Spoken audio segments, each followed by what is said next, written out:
తక్కువగానే ఉన్నాయి. మార్కెట్లో కొంచెం తక్కువే ఉన్నాయి రేట్లు, కొంచెం కొద్దిగా అనుకూలంగా ఉంది ప్రస్తుతానికి. తర్వాత ఎలా ఉంటుందో తెలియదు. 9 నెలల కూటమి ప్రభుత్వ పాలనలో ఏవే అంశాలు నచ్చాయి, ఇంకా త్వరగా చేస్తే ఇప్పుడైతే పర్వాలేదు, ఈ ప్రభుత్వంలో అయితే పర్వాలేదు అనిపిస్తుంది. అది జగన్ గారు మళ్ళీ రైతులతో మమేకం అవుతూ పులివెందుల్లో ఈ అరటి పంట నష్టంగా జరిగిన వాళ్ళని కలుసుకోవడం జరిగింది నిన్న. ఏమన్నా మళ్ళీ నమ్మే ఛాన్సులు ఉన్నాయా? దాని గురించి అయితే నేను అంతగా పట్టించుకోను. ఇంకో అంశం సార్, త్రిభాషా విధానం అని చెప్పి అంటున్నారు గత వారం రోజుల నుంచి. పక్క రాష్ట్రాల భాష నేర్చుకోవడంలో వచ్చే ఇబ్బంది ఏమైనా ఉందంటారా? బలవంతంగా రుద్దితే అవసరం లేదని పవన్ కళ్యాణ్ గారు అంటారు. బలవంతంగా తీసుకోవడం ఎందుకు, అట్లా ఏం అవసరం లేదు. మనకు చాలండి బాబు, ఏం పర్వాలేదు. ఎలా అనిపిస్తుంది సార్? అంటే తొలి దశలో అమరావతి పనులు 3 ఏళ్లలో పూర్తయితే కంపెనీలు వస్తాయి రావచ్చనే అనుకుంటున్నాను నేను కూడా. అది రేపు మామూలుగా మన ప్రభుత్వం అయిపోయే లోపు రావచ్చు అని అనుకుంటున్నాం. పథకాలు కొంచెం సమయం ఇచ్చినా పర్లేదు అంటారా? అంటే చాలామంది ఇంకా టైం అయిపోతుందిగా అంటున్నారు. కొంచెం లోటు బడ్జెట్ ఉంది రావాలి, ఇంకా కంపెనీలు అన్నీ వస్తే కానీ కొంచెం మార్పు వస్తుంది. అది సంక్షేమ పథకాలు సార్, సూపర్ 6 గురించి కొంచెం సమయం ఇవ్వచ్చు అంటారు. ఇవ్వచ్చు, టైం పట్టుద్ది ఎంత లేదన్నా కానీ. మోడీ గారి గట్టి సపోర్ట్ ఉంది కదా సార్, పోలవరం అమరావతి అదే కొంచెం అన్నీ కదులుతున్నాయి కొద్దిగా. మోడీ గారి సపోర్ట్ ఉండబట్టే అన్నీ నిదానంగా కదులుతున్నాయి. అది ఏపీలో రియల్ ఎస్టేట్ ఎలా ఉండబోతుంది? కనీసం రియల్ ఎస్టేట్ రంగం అన్న ఈసారి ప్రస్తుతానికైతే ఏం లేదు సార్. అది నిదానంగా కొంచెం డెవలప్ అవ్వాలి, కొద్దిగా 2-3 సంవత్సరాలు పట్టవచ్చు మార్పు రావాలంటే. అది ఎలా ఉంది సార్? బాబు గారు విజన్ 2047 కూడా అంటున్నారు. అది బాగానే ఉంది, నెక్స్ట్ టైం కూడా రావచ్చు అనుకుంటున్నాం అంతే. మొత్తం అంత పెరిగిపోతుంటే గతం కంటే కొంచెం పర్లేదంటారా? గతమే బాగుంది? ఫస్ట్ చంద్రబాబు నాయుడు హయాం గారిలో బాగుందండి, ఇప్పుడైతే ఏం లేదు. మధ్యలో మరి జగన్ గారు కూడా ఉన్నారు. జగన్ గారు వచ్చినప్పుడు మరీ దరిద్రం అయిపోయింది, ఇప్పుడు కొద్దిగా ఏదో కొనుక్కునే పరిస్థితి అయితే ఉంది. అయితే మరి మళ్ళీ ఒకసారి జగన్ గారు నిన్న రైతులతో భేటీ అయ్యారు. పులివెందుల్లో అరటి తోట పంటలు నష్టపోయారని మద్దతు ధరతో పాటు ఆదుకోవాలి ప్రభుత్వాలు అంటున్నాయి. మళ్ళీ ఏమైనా ఫామ్లోకి వచ్చే అవకాశం ఉందంటారా మీ అభిప్రాయం? ఆయన వస్తే ఈసారి సంకనాగిపోవడమే అండి. అంటే గతం 9 పథకాల కంటే ఇప్పుడు 6 పథకాలకు కూడా స్కోప్ ఎక్కువ ఉంది. ఆయన వస్తే ఈసారి సంకనాగిపోవడమే, మామూలు నాగడం కాదు, తప్పుగా అనుకోవద్దు, మొత్తం పోవడమే. ఆయన లాస్ట్ టైం ఒక్క ఛాన్స్ అన్నందుకు జనాలందరూ ఒక్క ఛాన్స్, నేను కూడా వేసా ఓటు. మామూలుగా ఎలా వేసారంటే ఏదో కసితో ఒక మనిషిని కత్తితో చంపుదరుస్తారా అట్లా చేశారు. ఎలా ఉందండి? ఇప్పుడు 6, ఇప్పుడేమో సూపర్ 6, 2 పథకాలు అమల్లో ఉన్నాయి. గ్యాస్ సిలిండర్లు ఒకటి, పెన్షన్ ఒకటి. మిగతాయి కొంచెం సమయం పట్టినా పర్లేదా సార్? పెద్ద వయసు వాళ్ళకి పెన్షన్ అది ఈయన మాత్రం రైట్ టు రైట్ టైంలో ఇచ్చేస్తున్నారు. ఇంకా ఖర్చులు అంటారా, ఇంకా అదేంటంటే ఆల్రెడీ ఒకళ్ళు తప్పు చేసి వెళ్ళిన తర్వాత ఆ తప్పుని మనం అంత కవర్ చేసేయాలంటే ఎవ్వడూ చేయలేడు. ఆ తప్పుని ఏంటంటే కొద్దిగా ఆయన కవర్ చేసుకొస్తున్నారు. దాన్ని మనం అర్థం చేసుకోవాలి కాబట్టి అర్థం చేసుకొని ఇది పరిస్థితి. 9 months ఎలా ఉన్నారు? పర్లేదు సార్. పవన్ కళ్యాణ్ గారు తిరిగట్లు ఎలా ఉన్నాయి? ఆయన కూడా ఒక ముఖ్యమంత్రి సార్. ఆయన ఏంటంటే నాకు పదవద్దు, హక్కొద్దు, జనాలకి మంచి జరగాలి, జనాల పక్కన నేను ఉంటా అన్నాడు. ఆయన ఎప్పుడు అదే కోరుకుంటున్నాడు. ఆయన రాయల్టీ వేరు. మనకి అమరావతి పనులు, తొలిదశ పనులు 3 ఏళ్లలో పూర్తయితే కంపెనీలు వస్తాయి అంటున్నారు. మంచి ఆశాజనకంగా చూడొచ్చు. వస్తాయి సార్, వస్తాయి, కంపల్సరీ వస్తాయి. కరెక్ట్గా చంద్రబాబు నాయుడు గారు ఆలోచించి, పవన్ కళ్యాణ్ గారు ఒకటే అన్నారు, మీరు విజన్ ఉన్న వ్యక్తి అండి, మీ ఆలోచన మీరు ఇంకా 25 ఏళ్ళ నుండి నడిపించాలి మమ్మల్ని అని చెప్పి, అప్పుడు దాకా కూడా నేను పదవి ఎక్కను, మీరు నడిపించాలి, మీరు నడిపిస్తే మీ దాంట్లోని బాగుంటుంది అని చెప్పి ఆయన అన్నారు. అదే నిజం. మరొక విషయం జరుగుతుందన్న త్రిభాషా విధానం అని చెప్పి పక్క రాష్ట్రాల భాష నేర్చుకోవడంలో ఇబ్బంది ఏం లేదు కదా? అది నాకు తెలియదు సార్. నేర్చుకుంటే ఏమైనా ఇబ్బంది ఉంటుంది సార్? తెలియదని ఒప్పుకోవాలి, కానీ తెలియని దాని గురించి అబద్ధాలకు ఆగేయడం రైట్ కాదు సార్. ఎక్కువసేపు చాలామంది దాని గురించే చూస్తూ ఉంటారు. ఈ ఉగాదికి నూతన సంవత్సరానికి పర్లేదో ధరలు మంచి అంటే సమన్వయంగానే ఉన్నాయి అంటారు. వస్తువులు అయితే దొరుకుతున్నాయి కానీ రేట్ల గురించి మాత్రం ఎవరూ పట్టించుకోవట్లే. వాటి ద్వారా అవి పెరిగిపోతూనే ఉన్నాయి. సామాన్య మానవుడు బతికేందుకు అవకాశం ఉండేటట్లుగా ఎవరు చూడటం లేదు. అటు రాష్ట్ర ప్రభుత్వాలు, కేంద్ర ప్రభుత్వాలు కూడా ధరల విషయంలో మాత్రం అసలు వాళ్ళకి ఏం నియంత్రణ లేదు. ఎవరి ఇష్టం వచ్చినట్టు వాళ్ళు పెంచేసుకుపోతున్నా కూడా ప్రభుత్వాలు మాత్రం ఏం పట్టించుకోవటం లేదు. అయితే రైతు బజార్కి వచ్చినప్పుడు మాత్రం కావాల్సినటువంటి కూరగాయలు అన్నీ దొరుకుతూనే ఉన్నాయి. అది పరిస్థితి. చూసుకున్నట్లయితే త్రిభాషా విధానం అని కొత్తగా కేంద్ర ప్రభుత్వం చెప్తోంది. పక్క రాష్ట్రాల భాష నేర్చుకోవడం ఏదైనా ఇబ్బంది ఉంటుందా? బలవంతంగా రుద్దితే వద్దని ఉప ముఖ్యమంత్రి గారు. హిందీ గురించా? హిందీ అనేది నేర్చుకోకపోవటం అనేది అది ఎవరి ఇష్టాన్ని బట్టి వాళ్ళు ఉంటుంది. దేశం మొత్తానికి ఒక భాష అనుకోండి, అది అందరికీ తేలిగ్గా ఉంటుంది. ఇప్పుడు ముందు సౌత్ వాళ్ళు నార్త్కి వెళ్ళారంటే అక్కడ హిందీలో మాట్లాడతారు.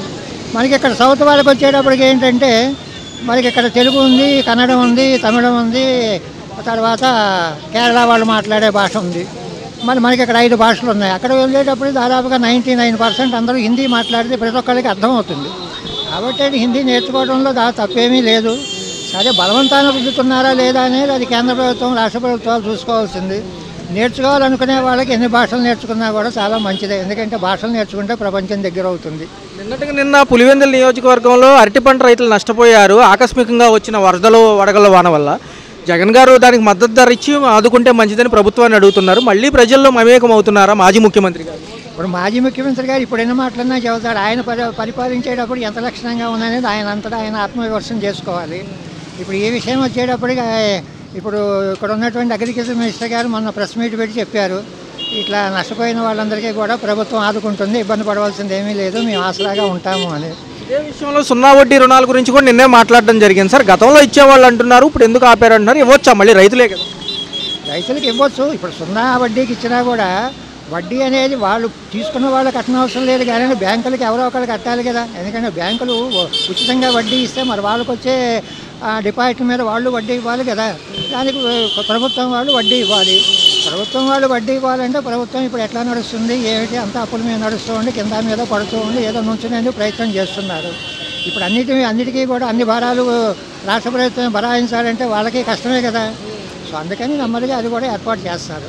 అది తదుపరి ఎలా ఉంటుంది సార్? తొలిదశ పనులు అమరావతి 3 ఏళ్లలో పూర్తవుతాయి. తదుపరి కంపెనీలకు ఆస్కారం ఉంటుంది. కొత్తగా ఏం చేయాలన్నా కానీ కంపెనీలు వస్తాయి అంటున్నారు. మంచిదేనా? ఇప్పుడు మనకి ఒక దాదాపుగా ఏదన్నా దేనికైనా సరే ఒక ఏదో ట్రేడ్ మార్క్, ఒక బ్రాండ్ నేమ్ అని ఉంటుంది. ఆంధ్రప్రదేశ్కి వచ్చేటప్పుడు మన ముఖ్యమంత్రి గారే మనకు బ్రాండ్ నేము. మరి ఆయన వచ్చిన తర్వాత ఎక్కడెక్కడో మళ్ళీ వస్తూ ఉన్నాయి. ఉదాహరణకి మొన్న ఇక్కడ 19వ తారీఖున లేలాండ్ కంపెనీ వాళ్ళు అంతా మొదలుపెట్టారు, చేశారు. కాబట్టి అందరూ వస్తారు. మరొకసారి మల్లవల్లికి పూర్వ వైభవం అంటున్నారు. ఆ అశోక్ లేలాండ్ కంపెనీతో 1800 ఉద్యోగాలు అంటున్నారు. మంచిదేనంటారు? లేలాండ్ కంపెనీ మంచిదేను. తర్వాత ఒక మల్లపల్లి ఏముంది, అన్ని చోట్ల కూడా అవకాశం ఉన్న చోట అన్ని రంగాల్లోనూ కూడా అభివృద్ధి చెందేందుకే ప్రయత్నం చేస్తున్నారు. ఇప్పుడు ఎందుకంటే ఆయన ముందే చెప్తున్నాడు, నా ఈ జీవితం ఏదైతే ఉందో అది నేను ప్రజాసేవకు ప్రజలకు అంకితం అయిపోయాను, ప్రజల్ని ఉద్ధరించేందుకే చేస్తున్నా కానీ ఇంకోటి కాదు అని నమ్మాలి. దానికి తగినట్టుగానే మరి ఇప్పుడు అమరావతి కోసం ఆయన కేంద్ర ప్రభుత్వం నుంచి, వరల్డ్ బ్యాంక్ నుంచి, తర్వాత ఇంకా ఏషియన్ డెవలప్మెంట్ బ్యాంక్ నుంచి ఫండ్స్ తీసుకొచ్చారు. నమ్మకం లేకపోతే వాళ్ళు ఎవరు కదా, వాళ్ళు ఒకటి 10 సార్లు ఆలోచించిస్తారు. మరి ఆయన మీద ఉన్న నమ్మకం, ఆయన చేస్తాడనేటువంటి సామర్థ్యం ఉండబట్టి అవి ఇచ్చేస్తున్నారు. కాబట్టి ఆయన వెళ్ళే టైంలో అంటే 5 సంవత్సరాల టైంలోనే పూర్తి కావాలనేది ఆయన కూడా నిర్ణయం చేసుకున్నాడు. కాబట్టి తప్పకుండా అవుతుందని మనం నమ్ముతాం. అది కనుక అయిందంటే ఆంధ్రప్రదేశ్కి అభివృద్ధి బాగానే ఉంటుంది. ఆంధ్రప్రదేశ్లో ఉన్నటువంటి ముందు తరాల వాళ్ళు సుఖంగా ఉండేటటువంటి అవకాశం ఉంది. కొంచెం ధరలు ఎక్కువ ఉన్నాయి అన్నారు, ఇప్పుడు పర్లేదు? ఇప్పుడు పర్వాలేదండి, రైతులకి అందుబాటులోనే ఉంది. నూతన సంవత్సరం ఉంది, సంవత్సరం అంటే బాగానే ఉంది. ఎందుకంటే రైతులకి 5 కూడా లేకపోతే రూపాయి కాదు. పోయిన సంవత్సరం అంటే 40,000, 60,000, 80,000 కూడా కొనుక్కున్నాం. ఇప్పుడు ఏంటంటే దళ్ళ మటుకు రైతులు కూడా కాస్త అన్నింటిలో ఉండాలి. పాపం ఇప్పుడు కూడా వాళ్ళకి రైతులు కూడా చాలా తక్కువలో ఉంది. మిడిల్ క్లాస్ కూడా ఉన్నారని చెప్పి అందరూ ఉన్నవాళ్ళు కాదు కదా. ఏదో ఇదండి, గిట్టుబాటు ధరలు కూడా గట్టిగా ఉంటే బాగుంటుంది అంటున్నారు. రైతు గిట్టుబాటు అంటే ఈ ధరలు కొద్దిగా పర్వాలేదు, లేని వాళ్ళు పర్వాలా, ఉన్నవాళ్ళంటే ఉండండి. ఇది తదుపరి చూసుకుంటే 9 నెలల ప్రభుత్వ పాలనలో మీకు ఏ అంశాలు నచ్చాయి? మాకు చంద్రబాబు నాయుడు గారు వస్తేనే బాగుంటుంది. ఎందుకంటే అదే చంద్రబాబు నాయుడు గారు, పవన్ కళ్యాణ్ గారు రావాలి, కంపల్సరీగా రావాలి. వాళ్ళు ఉంటేనే ఇది అవుతుందన్నమాట. అది పక్క రాష్ట్ర భాషలు నేర్చుకోవడం వల్ల ఇబ్బంది ఏమి లేదని మొన్న అన్నారు కదా. ఇబ్బంది ఏం లేదండి, అంతా బాగానే ఉన్నది. చదువు ముఖ్యం కదా. పక్క రాష్ట్రాలు ఏంటంటే వాళ్ళ ఉద్యోగాలు, వాళ్ళ ఇది అది సమస్య. ఎవరైనా తల్లిదండ్రులు కష్టపడి ఎవరికి పిల్లల కోసం పక్క రాష్ట్రం కావచ్చు, అవతల కావచ్చు, అమెరికా కావచ్చు, ఢిల్లీ కావచ్చు, లండన్ కావచ్చు, ఎవరైనా సరే మనకు ఉద్యోగాలు వాళ్ళు బాగుంటే తల్లిదండ్రులు ఇది అవుతుందన్నమాట. అది అమరావతి పోలవరం త్వరితగతిన పూర్తయితే ఎలా ఉంటుంది? బాగానే ఉంటుందండి, బాగానే ఉంటుంది. కంపెనీలు ఉద్యోగాలు ఇస్తామంటున్నారు. ఆ కంపెనీ ఉద్యోగాలు అవి రావాలని కోరుకుంటున్నది. చంద్రబాబు నాయుడు పరిపాలనలో పవన్ గారి పరిపాలన అది కంపల్సరీగా రావాలి. సూపర్ 6 అమలు ఎలా ఉంది? 2 పథకాల తర్వాత మిగతాయి కొంచెం సమయం బట్టి ఇస్తామంటున్నారు, ఆగొచ్చా? దేనికైనా ఆగాలి. ఎందుకంటే పాపం చంద్రబాబు నాయుడు గారు కొన్ని వేల లక్షల కోట్లు బొడివేరు పొందడానికి ఖర్చు పెట్టారు. ఇంకా ఆయన ఇంకేం చేస్తారండి? పొలిగానికి ఏం చేస్తారు, ఏం చేస్తారు కాదేంటి? ఇదంతా కాస్త నిదానంగా 2-3 సంవత్సరాలు అయిందనుకో, మళ్ళీ ఈసారి చంద్రబాబు నాయుడు గారు వచ్చారనుకో, మళ్ళీ అప్పుడు ఈ దేశం మొత్తం కవర్ అవుతుంది. వేల కోట్లు తీసుకొచ్చి అప్పులు చేశాడు ఆయన కూడా. నీటిలో వచ్చి పడవలు వచ్చి బాగా జనాలకందరూ కష్టపడి లోతులు చూసుకుని అన్నీ పంచిపెట్టి ఏదైనా వాటర్ కానీ ఎక్కడైనా సరే భవానీ పోవడం మొత్తం ఎక్కడ చోటన బియ్యాల బస్తాలు వాటర్లు తినడానికి మొత్తం అన్నిటి కూడా ఇచ్చారు. పాపం ఇప్పటికీ బాగా చేస్తారు. ఇంకా అందుకని ఇంకా ఆయన ఏం చేయాలని కష్టం. ఫైనల్ క్వశ్చన్ సార్, పులివెందుల్లో ఏదైతే నియోజకవర్గంలో అరటి పంట నష్టపోయారు రైతులు, నిన్నంతా అదే హడావుడి. జగన్ గారు వెళ్ళి పరామర్శించి మద్దతు ధరతో పాటు 0% వడ్డీ రుణాలు ఇస్తే బాగుంటుంది అంటున్నారు. నష్టపరిహారం కూడా త్వరితగతిన దాన్ని సమీకరించాలంటున్నారు. ఎలా ఉంది? అది మనం చెప్పలేమండి. ఎందుకంటే చంద్రబాబు నాయుడు గారు రావాల్సింది ఏంటంటే, అంతకుముందు ఏం చేశారు? అందరూ దొంగల దోపులు తప్ప ఏం లేదు. ఇప్పుడు ఎలా ఉంది, అప్పుడు ఎలా ఉంది, ఇప్పుడు ఎలా ఉంది చెప్పండి. అది నేర్చుకోవడం వల్ల ఇబ్బంది లేదు, కానీ బలవంతంగా రుద్దితేనే ఇబ్బంది అని పవన్ కళ్యాణ్ గారు అంటున్నారు. ఈ త్రిభాషా విధానం అనేది ఎప్పటి నుంచో ఉన్నప్పటికీ ఏదైతే హిందీ రాష్ట్రం రుద్దడం అనేది ఎంతవరకు సమంజసం? హిందీ భాష అనేది అంటే జాతీయ భాష అని అంటున్నారు కాబట్టి మనం అంటే పిల్లలకి కొంచెం అది మెరిట్ అవుతారని కొంచెం పక్క రాష్ట్రం మన తెలుగు అంటే మన రాష్ట్ర వాళ్ళకే పరిమితం కాబట్టి తెలుగు అంటే మనం ఇక్కడ మన సజావుగా మాట్లాడతాం. మన పిల్లలు అనేటప్పటికి బయటకు వెళ్ళారనుకోండి, వాళ్ళు హిందీలో మాట్లాడతారు, మన వాళ్ళు తెలుగులో మాట్లాడితే వాళ్ళకేం అర్థం అవుతుంది? వాళ్ళు అనేది ఏంటంటే మొత్తం భాషలన్నీ కూడా నేర్చుకుంటే మంచిది, భాషలన్నీ నేర్చుకుంటే మంచిది. పిల్లలు కూడా మెరిట్ స్టూడెంట్లు అవుతారు. ఇప్పుడు మన పక్క రాష్ట్రాలకు వెళ్ళి పని చేసుకో అవసరం లేదు, వాళ్ళని ఇక్కడ తెచ్చి మనం పని చేయించవచ్చు నేర్చుకుంటే. ఇప్పుడు అది వీళ్ళు చెప్పిన త్రిభాష విధానం కూడా మంచిదే. కాకపోతే జనాల దృష్టిలో ఏంటంటే అలాగా అంటే మరీ హేళన చేసినట్టుగా మాట్లాడకూడదు. ఇప్పుడు మనమైతే అప్పుడు అలా అయితే మనం వేరే రాష్ట్రం వెళ్ళక్కర్లేదు, తెలుగు రాష్ట్రంలోనే ఉండి పని చేసుకోవాలి. ఇంకా 9 నెలల కూటమి ప్రభుత్వ పాలన 6 పథకాలకు హామీలు ఇచ్చున్నారు, 2 పథకాలు అమల్లో ఉందంటున్నారు. మిగతాయి త్వరితగతిన చేస్తే బాగుండేదని ప్రజల అభిప్రాయం. డబ్బులు లేదు కాబట్టి ఖజానాలో మేము చేయలేకపోతున్నాం అనేది వాళ్ళ వాదన. డబ్బులు లేవు కరెక్టే అండి. ఇప్పుడు సంపద సృష్టిస్తా అన్నారు కదా, మీరు సంపద సృష్టించి మీరు చేస్తా అన్నారు కదా, చెయ్యండి, కాదని అనట్లేదు కదా. అదేదో కొద్దిగా త్వరగా చేసి పిల్లలకి చేయండి. ఇప్పుడు పెద్దవాళ్ళకైతే అమ్మఒళ్ళు అవి అవసరం. ఇప్పుడు అమ్మఒడు కాదు, ఈ కాపు నేస్తాలు గీపు నేస్తాలు ఏం వద్దు. పిల్లలకి చదువు మీద పెట్టండి, స్కూల్ బాగు చేయండి. స్కూల్ బాగు చేస్తే ఏమి ఉండదు. ఇప్పుడు అయితే అది దాన్ని కూడా అయితే ఎవరు విమర్శించరు కూడా. ఇప్పుడు మీరు చేసినా చేయకపోయినా ఎడ్యుకేషనే కావాలి మనకి పిల్లలకి. రేపొద్దున భవిష్యత్తు ఇదే అంశంలో చూసుకుంటే ఒక పక్క గతంలో ఏంటంటే కరోనా సమయంలో కూడా పథకాలన్నీ క్రమంగా అమలు చేసామంటున్నారు ఆయన. మరి ఇప్పుడు ఏమైంది? ఎన్నికకి ఇబ్బంది ఉంది, కేంద్రం సపోర్ట్ ఉంది కదా, మా హయాంలో పోల్చుకుంటే మీకే కదా అంటున్నారు. అది అంశమే. కాకపోతే అంటే అప్పుడు కరోనా అంటే మరి ఎవరో 2 సంవత్సరాల వరకు 2.5 సంవత్సరాల వరకు కూడా ఎవరో ఇంట్లోంచి బయటకు వచ్చిన పరిస్థితి లేదు. అలాంటప్పుడు కూడా చేశారంటే కొంచెం పర్వాలేదు. మరి చేశారు, బాగానే ఉంది. రైతులతో మమేకమవుతున్నారు జగన్ గారు. నిన్న పులివెందుల నియోజకవర్గంలో అరటి పంట రైతులు ఏదైతే సడన్గా గాలివాన వచ్చి నష్టపోయారో అక్కడ ప్రస్తావించారు. వాళ్ళతో వెళ్ళి సందర్శించి వాళ్ళని పరామర్శించి పంటకి మద్దతు ధరతో పాటు త్వరితగతిన పంట నష్ట పరిహారం జరగాలంటున్నారు. మంచిదేనా? రైతులతో ఎప్పుడు దగ్గరగానే ఉంటారు కదా. మంచిదే. ఇప్పుడు గత ప్రభుత్వం ఉన్నప్పుడు ఎలా ఉన్నారో ఇప్పుడు కూడా అలాగే ఉన్నారు వాళ్ళు. అయితే రైతుల గురించి మా పోరాటం తప్పే ఉంది అందులో. ఇప్పుడు మొన్నటిదాకా కూటమి ప్రభుత్వం కూడా అదే ఉంది కదా, మేము రైతులను అండగా నిలబడతాం. ఇప్పుడు అదే నిలబడమని చెప్తున్నారు ఆయన. ఇప్పుడు మీరు ఆ పక్కన ఎలా చేయాలో అడ్వైస్ తీసుకొని చేయొచ్చు కదా, కాదని ఎవరు అనట్లేదు కదా. మీరు ముందు దుందుడుకు పాలన చేసి హేళన చేసుకుంటా, వాళ్ళని హేళన చేసుకుంటా, 11 సీట్లు అనుకుంటా, ఇవన్నీ అనవసరం కదా. ఇప్పుడు మీరు అధికారంలోకి వచ్చారు, చెయ్యండి. ఇప్పుడు పాత ప్రభుత్వాన్ని విమర్శించడం ఎందుకు? ఇంకా 9 నెలల నుంచి అదేనా మనకి, ఇంకా వేరేది ఉంటుంది కదా అంశం. పిల్లలు పవన్ కళ్యాణ్ గారు తీరుగతులు చూసుకుంటే తమిళనాడులో కూడా ఏదో పార్టీ అంటున్నారు, నిజంగా అక్కడ నెట్టుకొస్తారు అన్న. ముందు ఇక్కడ చూడాలి కదన్న. ముందు మనం ఇక్కడి నుంచి గట్టెక్కితేనే కదా ఏదైనా అవతల రాష్ట్రానికి వెళ్ళాలి. మనకు ముందే వాళ్ళు ఏమంటారు, నువ్వు ఇక్కడ ముందు నీ రాష్ట్రంలో చూసుకున్న తర్వాత అప్పుడు మా రాష్ట్రానికి వచ్చి చేయండి, కాదని ఎవరు అనరు. మనం పాలన బాగుంది, మనకి మెజారిటీ ఉంది, ప్రజల్లో నమ్మకం ఉంది అనుకుంటే మనకి ఎక్కడికి వెళ్ళినా ఇదే వస్తుంది, ధైర్యం ఉంటుంది. అలాంటిది మనం ఇంకా ముందుకు వెళ్ళాలి కదా. ఇంకా జనసేన అంటే ఇంకా కేవలం 23 సీట్లతోనే ఉంది. అది ఇంకా పెంచుకొని ఒక 50-60 సీట్లలాగా చేసుకొని ముందుకు వెళ్తే బాగుంటుంది ఏదైనా. సో అమరావతి పనులు పూర్తవుతాయి అంటున్నారు. ఓ పక్క ఏమో రాజధానికి సంబంధించి ఏవైతే మిగతా కంపెనీలు రావడానికి ఆస్కారం ఉందంటున్నారు. మరి సంక్షేమ పథకాలతో పాటు ఇవన్నీ పోల్చుకుంటే పెద్ద పనితో కూడుకున్న వ్యవహారం జరుగుతుందా ఈ 3 ఏళ్లలో? పనితో కూరుకుందంటే ప్రతిదీ ఇప్పుడు ఖర్చే అండి. ఎందుకంటే అన్నీ కూడా నిత్యావసరాలు చూసుకున్నా కానీ ఏది చూసుకున్నా కానీ అన్నీ పెరిగిపోయినాయి రేట్లు. అయితే ఈ అమరావతి డెవలప్మెంట్ అనేది కొంచెం నత్తనడకగానే సాగుతుందండి. ఎందుకంటే గత ప్రభుత్వం అయితే కొంచెం స్లో చేసింది అన్నారు, అంటే 3 రాజధానుల విధానంలో చేద్దామని అన్నారు కాబట్టి దీన్ని డెవలప్మెంట్ చేయలేదు. కొంచెం ఇప్పటి నుంచి అయితే స్టార్ట్ చేస్తామన్నారు కదా, చూద్దాం. ఇంకా మనకి 4 సంవత్సరాల టైం ఉంది కదా. భాషలన్నీ ఒకటేనండి, అన్ని భాషలు ఉండాలి. భాషలు లేకపోతే మళ్ళీ అందరికీ కుల మతాలు అన్నీ రెచ్చగొట్టినట్టు అయింది. స్టాలిన్ చెప్పినట్టు, స్టాలిన్ అదే చెప్తున్నాడు, హిందీ భాష వద్దు అది ఇదని.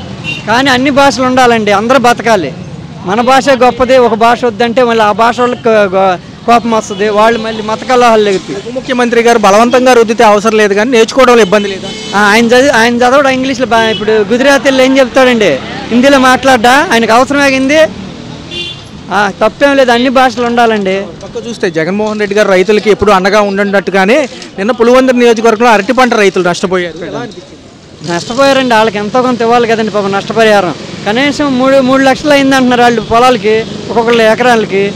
కనీసం కొంత వాళ్ళకి ఇస్తే కొద్దిగా వాళ్ళ మనస్తృప్తి కన్నీళ్ళు తుడిచినట్టు ఉంటుంది కదండి. 0% వడ్డీలతో పాటు నష్టపరిహారం అంచనాలు త్వరగా చేయండి అంటున్నారు. మద్దతు ధర ఈ అంటానికే కానీ జరిగే పనులు లేవండి. అదిగో చేస్తాం ఇదిగో చేస్తాం అంటున్నారు. పవన్ కళ్యాణ్ గారు నిలదీస్తా అన్నారు, ప్రశ్నిస్తా ఉన్నాడు, ఏం మాట్లాడలే. వాళ్ళు రాసి ఇచ్చిన స్క్రిప్ట్ జరుగుతున్నాడు. ఆయన వాళ్ళ కొడుకుని ఇది చేసుకోవాలని ఆయన చూస్తున్నాడు, ఈయన అయిపోవాలని ఈయన చూస్తున్నారు. అది కరెక్ట్ కాదండి. అది తమిళనాడులో కూడా పార్టీ పెడతానంటున్నారు. జనసేన నెట్టుకొస్తుందా? జన సైనికులైన జనసేన ఇక్కడ చేస్తే సరిగ్గా అక్కడ చేస్తారండి, ఇక్కడ సరిగ్గా చేయదు ఇంకా అక్కడేం చేస్తారు. పార్టీల పరంగా కాదు, నేను మామూలుగా చెప్తున్నా, కష్టపడి చేస్తున్నాను నేను ఇప్పటికీ. ఇంత మట్టుకు ఏం లేదు. పథకాల అమల్లో భాగంగా తల్లికి వందనం ఏమైపోయింది, ఫీజులు ఇంకా తగ్గలేదు కదా సార్, ఎక్కడ కూడా అదే ఫీజులు ఏం తగ్గట్లేదు, పథకాలు లేవండి, పథకాలు ఏం లేవు, సీలేము, ఎవడిది అడుగు, కష్టపడి తింటమే. అదేమంటే మేము కనమన్నాం పిల్లల్ని అది ఇది అంటున్నారు. ఒక్కొక్కళ్ళు వాళ్ళు ఇస్తేనే తింటారు, ఇంతకుముందు ఎలా బతికారు అది ఇది అంటున్నారు. వీటితో పాటు పోలవరం అమరావతి పరిస్థితి ఏంటి అవుతుంది అప్పుడు? ఈ మళ్ళీ 5 సంవత్సరాలు అయిపోద్దండి. అది జరిగేది ఉండదు, బొంగ ఉండదు. వాటి వల్ల వీళ్ళు పండ్లు తినేయటమే సరిపోద్ది. కాంట్రాక్టులు వెంకటాపాలెం అటు కాంట్రాక్టులు అంతా ప్రైవేట్ వాళ్ళకి ఇదైపోతున్నారంట బాగా. ఎగబడి కాంట్రాక్టులు వాళ్ళకి ఇచ్చుకుంటున్నారంట, తెలుగుదేశం వాళ్ళకి. బయట వాళ్ళని ఎవరిని చేరని ఇట్లా ఇలా నెట్టుకెళ్ళిపోవడం ఈ 5 సంవత్సరాలే పోలవరం కంప్లీట్ అవ్వదండి. అది మాత్రం వాస్తవం. ప్రజలు పథకాల గురించి ఏమంటారు సార్? అవుతాయా పథకాలు? ఇవి ఇంతే పథకాలు మళ్ళీ అంటే పుట్టిదేనండి. బడ్జెట్ ఎందుకు లేదండి? మనకి స్టీల్ ప్లాంట్కి ఇవ్వలేదా, పోలవరానికి ఇవ్వలేదా? ఇచ్చినవి అన్ని తీసుకెళ్ళి అమరావతిలో పెడితే ఎలాగండి? ప్రజలను వదిలేసి రేపు పొద్దున రైల్వే జోన్లు అయితే చుట్టుపక్కల వాళ్ళ స్థలాలు అన్ని అమ్ముకు తప్పితే ఏం లేదు అక్కడ. చుట్టూరు అంతా వెంచర్లు వేసిన అంతా టీడీపీ వాళ్ళే, తాటికొండదంతా. వాళ్ళ చుట్టుపక్కల అన్నీ రైల్వే జోన్లు వస్తే శుభ్రంగా అన్ని ఇండస్ట్రీస్ వస్తాయి, అమ్ముకు దబ్బుదామని వాళ్ళ ప్లాన్లో ఉన్నారు. కానీ ప్రజలకు ఒరిగేది ఏం లేదండి. ఆ డబ్బులన్నీ తీసుకెళ్ళి అటు పెడుతున్నారు అమరావతిలో, వేస్ట్. నాకు తెలుసు మళ్ళీ ఖరీఫ్ సీజన్ రాబోతుంది, మరి చూస్తే పెట్టుబడి సాయం 20,000 అన్నారు అండి. ఏం పెట్టాడు, పెట్టుబడి లేదు, ఏం లేదు. వాళ్ళు అడుక్కు తింటమే వేసిన వాళ్ళు రైతులు. వాళ్ళ బాధలు పడి ఉరేసుకొని సావటమే, ఇంకా పురుగుల మందులు తాగటం ఇంతేగాని ఈ టీడీపీ కూటమి వల్ల ఏం ఒరిగేది లేదండి. అనవసరంగా మేము వేసి 2 ఓట్లు వేసి నాశనం అయిపోతున్నాం. 15 ఏళ్ళు కొనసాగుతానంటున్నారు కదా పవన్. అవన్నీ జరిగే పనులు కాదండి, మధ్యలోనే దించేస్తారండి. పవన్ కళ్యాణ్ ముఖ్యమంత్రి చేసే అవకాశాలు ఉన్నాయి. అనే పోరు ఎప్పటి నుంచో ఉన్నప్పటికీ మోడీ గారు హయాం రాగానే 3 సార్లు ప్రధానమంత్రి అయ్యారు. మరి ఆయన ఇంకా మరి బలవంతంగా రుద్దుతారా రాష్ట్రాల మీద? వ్యతిరేక మోడీ మీద కూడా ఉంది. ఇది తమిళనాడు కానీ, తెలంగాణ కానీ, ఆంధ్ర కానీ కొన్ని రాష్ట్రాలు ఉన్నాయి వ్యతిరేకంగా, కేరళ కానీ. మరి ఏం జరుగుతుందో చూడాలి. పవన్ కళ్యాణ్ గారు ఏమంటున్నారంటే నేర్చుకోవడంలో తప్పులేదు కానీ బలవంతంగా రుద్దితే తప్పు అంటారు. నేర్చుకోవడం తప్పులేదు కాదా అని కాదు. అసలు ఇంటికి ఎక్కలేదు మన స్వర్గానికి వెళ్ళిందని వీడే చెప్పే మాట్లాడినా స్టాండర్డా? అంటే తమిళనాడులో కూడా పార్టీ పెడతానంటున్నారు కదా జనసేన. తమిళనాడు పెడుతున్నాడు, అంటే తెలంగాణలో పెడుతున్నాడు, తమిళనాడులో పెడతాడు. పెట్టి ఏం లాభం? ఇక్కడే లేదు సరిగ్గా నెక్స్ట్ పొజిషన్ లేదు, ఉండదు వాడికి. ఇంకా అక్కడికి వెళ్ళి ఏం చేస్తాడు? అక్కడ ప్రజలు అభిమానిస్తారంటారు, అంటే దగ్గరికి లేదండి. ఎవరి ప్రాంతాన్ని ఎవరు వదుకుంటారండి? ఇది వెళ్ళి అంటే మహారాష్ట్రలో చేసిన వీడి మాట వింటారు ఏంటి? ఎవరన్నా వాళ్ళు చేసేది చేస్తారు కదా. ఏదైతే నష్టపరిహారం జరిగిందో పులివెందుల నియోజకవర్గంలో అరటి పంట రైతులకి మద్దతు ధర ఇవ్వమని అడుగుతున్నారు. అడిగినా చెప్పినా వీళ్ళు వింటారా? ఏ వినే పరిస్థితి లేదు. 0% వడ్డీలు ఇంతవరకు రైతులకు ఇచ్చేవాళ్ళు లేదు, ఇప్పుడు ఇవ్వచ్చుగా అంటున్నారు జగన్ గారు.